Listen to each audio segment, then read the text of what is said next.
ಹೆಮ್ಮೆಯ ಕರ್ನಾಟಕ. ಎಲ್ಲರಿಗೂ 65ನೇ ಕನ್ನಡ ರಾಜ್ಯೋತ್ಸವದ ಶುಭಾಶಯಗಳು. ಕನ್ನಡವೇ ಸತ್ಯ, ಕನ್ನಡವೇ ನಿತ್ಯ. 1956 ನವೆಂಬರ್ 1 ನಮ್ಮ ಕರುನಾಡು ಏಕೀಕರಣಗೊಂಡು ಮೈಸೂರು ರಾಜ್ಯವಾಗಿ 1973 ನವೆಂಬರ್ 1ರಂದು ಕರ್ನಾಟಕ ಎಂದು ನಾಮಕರಣವಾಯಿತು. ನನ್ನ ಕರ್ನಾಟಕ ನನ್ನ ಹೆಮ್ಮೆ. ಹೇಗೆಂದರೆ ಕರ್ನಾಟಕ ರಾಜ್ಯ ವಿವಿಧತೆಯಲ್ಲಿ ಏಕತೆಯನ್ನು ಸಾರುವ ರಾಜ್ಯ.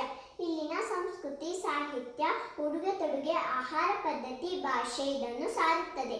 ಕರ್ನಾಟಕದ ಮಲೆನಾಡು, ಉತ್ತರ ಕರ್ನಾಟಕ, ಕರಾವಳಿ ಭಾಗಗಳು ಇದಕ್ಕೆ ಸಾಕ್ಷಿ.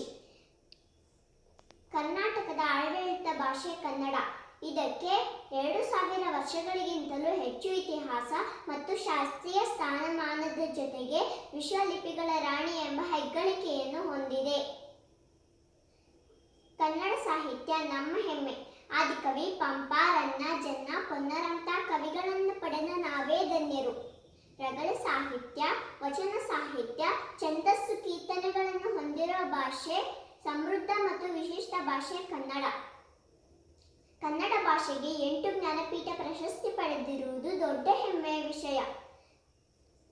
ಕನ್ನಡ ನಾಡು ಶಿಲ್ಪಕಲೆಗಳ ತವರೂರು. 58 ಅಡಿ ಎತ್ತರದ ಏಕಶಿಲಾ ಮೂರ್ತಿ ಶ್ರವಣಬೆಳಗೊಳದ ಗೊಮ್ಮಟೇಶ್ವರ, ಬೇಲೂರು, ಹಳೆಬೀಡು ವಿಶ್ವ ಪಾರಂಪರಿಕ ತಾಣಗಳ ಪಟ್ಟಿಯಲ್ಲಿ ಸ್ಥಾನ ಪಡೆದಿರುವ ಹಂಪೆ ಪಟ್ಟದಕಲ್ಲು ಇದರ ಪ್ರತೀಕ. ಕದಂಬರು, ಗಂಗರು, ಹೊಯ್ಸಳರು, ಚಾಳುಕ್ಯರು ಹೀಗೆ ಹಲವಾರು ರಾಜವಂಶಗಳು ಆಳಿದ ನಾಡು ನನ್ನ ಹೆಮ್ಮೆಯ ಕನ್ನಡ ನಾಡು.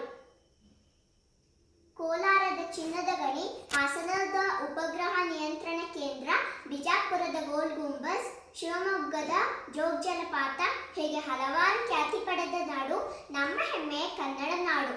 ಹಿಂದೂ, ಮುಸ್ಲಿಂ, ಕ್ರೈಸ್ತ, ಜೈನ, ಬೌದ್ಧ ಎಲ್ಲ ಧರ್ಮದ ಜನರು ಮತ್ತು ಭಾಷೆಗಳನ್ನು ಹೊಂದಿರುವ ಸಹಬಾಳ್ವೆಯ ನಾಡು ನನ್ನ ಹೆಮ್ಮೆಯ ಕನ್ನಡ ನಾಡು ಕರ್ನಾಟಕ. ಮಾನವಕುಲಂ ತಾನೊಂದೇ ವಲಂ ಎಂದ ಪಂಪ, ವಿಶ್ವ ಮಾನವತೆಯನ್ನು ಸಾರಿದ ಕುವೆಂಪು ಹುಟ್ಟಿದ ನಾಡಿನಲ್ಲಿ ಹುಟ್ಟಿದ ನಾನೇ ಧನ್ಯಳು.